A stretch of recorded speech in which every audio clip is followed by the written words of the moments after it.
Hey guys, welcome to Six's Overdrive. You know, we've all heard a lot of great things about this XSR 900, but you know, after I've put on 10,000K, there's definitely some things that you might want to consider that might not make this the best bike in the world.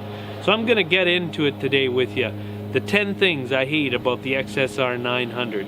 7, 6, 5, 4, 3, 2, 1. Starting at number 1, guys, those of you that don't like windshields are not going to like the XSR 900 because this XSR 900 does not have a windshield, and not only that, but unless you get the Cafe Racer, which doesn't give you a whole lot of protection, the windshields don't look very good. My personal opinion, but hey, I'm telling you, it really does wreck the look of the bike to put a windshield on this thing. Number 2, the passenger seat. While the regular seat is pretty good, I've done a lot of miles in a day on this thing, around 1,000 kilometers in a day.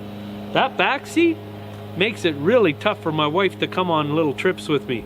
Matter of fact, I'm going to hazard to say that that's a good tester of whether or not the girl likes you or not, because if she's willing to sit on that thing and go with you for a ride, then that's a pretty phenomenal girl right there. For me, I'm 48 years old, so the girls are getting pretty picky about what they sit on with me. Number 3, about that seat. It also leaves not very much room to pile luggage on, so it is a little bit limited in the luggage department. Number 4, that tail tidy on the back, it needs to be done because that's a little bit of an ugly system back there, and I don't think a lot of people really like it that much. I get comments all the time, why don't you put the tail tidy on? Well, I'm just spending my money on other things right now, that's all.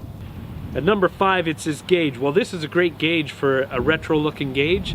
The one thing I gotta say about it is you spend too much time fiddling on it because it only shows one thing at a time, whether it be your time, temperature, different things like that. So one of the things that you're gonna have to consider is maybe set this thing where you want it and leave it, because otherwise it's a big distraction and it can really cause you to have an accident when your eyes are off the road and you're fiddling around with all the options in this dash. Number 6, and that's these nice little rear chain stays I had for my Ninja 1000. They don't fit on this because they've got the cheap little, I had to buy a little aftermarket bolt, and I have to put this in every time I want to lube up my chain or do the oil change or anything like that and get the back tire off the ground. I have to go to one of these things because there's no center stand and you don't expect that in a bike like this. But look at the difference in size of these things. Even if I did find a nice little finished thing like that, I don't trust it. It's so small. At number 7, we have the fuel tank. While it gets great gas mileage, this sucker here doesn't give you near enough range. 275K if you're taking it easy on the bike the whole time. Other than that, you're not going to get too much out of it. Number 8, this little piece right here, this plastic piece that holds the tank trims on, it scuffs up real easy. Because the bike is kind of into the wind, a lot of times I like to lean over my tank like that, and this paint on this thing scuffs up pretty easy. I guess the plus side is it is removable, right?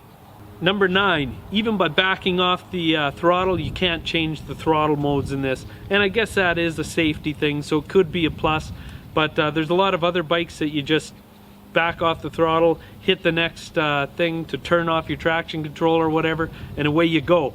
This bike, you can't do that. You got to come to a stop to get those modes working. Finally, number 10 is the exhaust. I love a great performance exhaust, and this doesn't have it. It's really quiet and it's bulky underneath.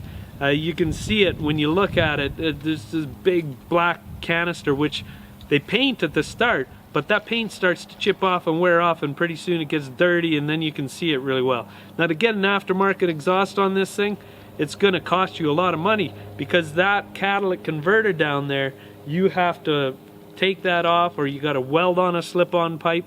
There's no such thing as just something that bolts on this thing. You got to take it off from the header and get the whole pipe system. So a lot of times those are $1,200-$1,500, and then you're going to need a full power commander to run the thing to get your gas mileage and your mix and everything right back, so the thing's not backfiring and behaving badly. So guys, that's 10 things that I not necessarily love about the XSR 900. While it is a good bike, there are obviously some downfalls.